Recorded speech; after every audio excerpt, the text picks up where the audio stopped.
Millions of promises are made at midnight. New Year's Eve provides a temporary surge of ambition, leading us to vow that we will finally build businesses, change our health, or master new skills. However, data shows these intentions rarely survive the winter. Between January and March, adherence to new goals drops off a cliff. By the end of the year, barely 8% of people have actually followed through on their original commitments. This creates a universal experience of stasis. Months and years slip away in a blur, while you remain stuck in the center of the same cycle, repeating the same plans without moving an inch forward. This is a systemic failure rooted in a specific psychological mechanism. It is an internal resistance that erodes our long-term goals before the actual work even begins.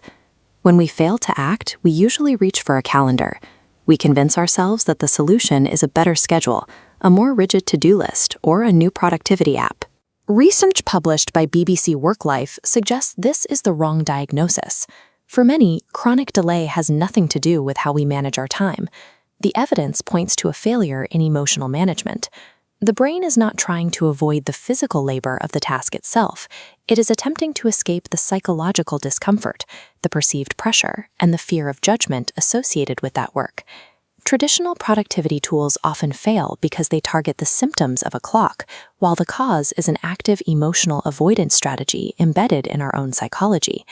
Neutralizing this internal resistance requires profiling how it operates. There are 4 distinct ways this mechanism sabotages our decisions. The overthinker relies on extreme logical mapping. By analyzing every possible risk and outcome, the brain becomes paralyzed by the potential for a wrong decision, ensuring that action never starts. The dopamine guider measures tasks on a scale of immediate pleasure. If a task provides an instant reward, the brain engages. If it requires sustained effort, the brain rejects it in favor of something easier. The sloth bear is a state of neurological lethargy. When we avoid complex planning and logic, the prefrontal cortex, the part of the brain responsible for execution, shows reduced activity, making it physically harder to initiate any movement. Finally, the companion seeker experiences a paralysis of dependency. This profile is unable to initiate action without an external push, social pressure, or the presence of someone else. Identifying your specific profile allows you to anticipate the exact moment your brain will attempt to derail your progress. Leaving these patterns unchecked leads to a predictable decline into a rotten emotional state. Ideas are like fresh fruit left in the dark. If they aren't used, they don't simply stay fresh, they begin to ferment. The initial excitement you feel for a project eventually sours into self-doubt and anxiety. Over time, the weight of uncompleted tasks erodes your sense of personal capability. This results in a loss of direction.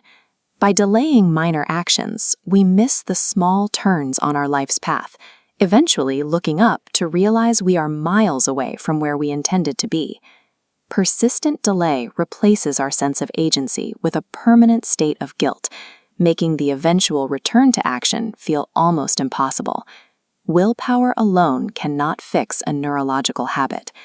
Breaking the cycle of avoidance requires a 21-day protocol designed to retrain the brain's response to discomfort. Elite performers rely on rigorous routines that function independently of how they feel. They have trained their minds to bypass the emotional urge to delay. This intervention begins with a confrontation of the ego. You must document the daily discrepancy between the goals you set and the tasks you actually completed, forcing you to see the pattern of your own resistance. This documentation prepares the brain for neuroplasticity, the physical reorganization of neural pathways. We are teaching the brain a new route away from avoidance. By mentally rehearsing a task, you strengthen these new connections, building a bridge over the avoidance reflex and making execution easier.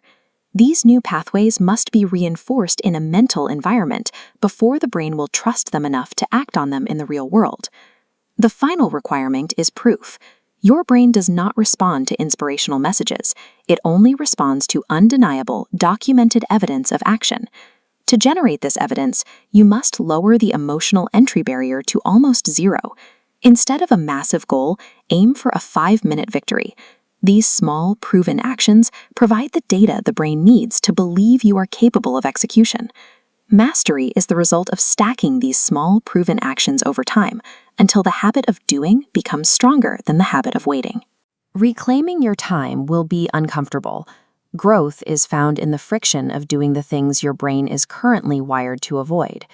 This 21-day cycle provides the leverage needed to reclaim your personal agency. By committing to this intervention, you replace the habit of avoidance with the documented habit of execution.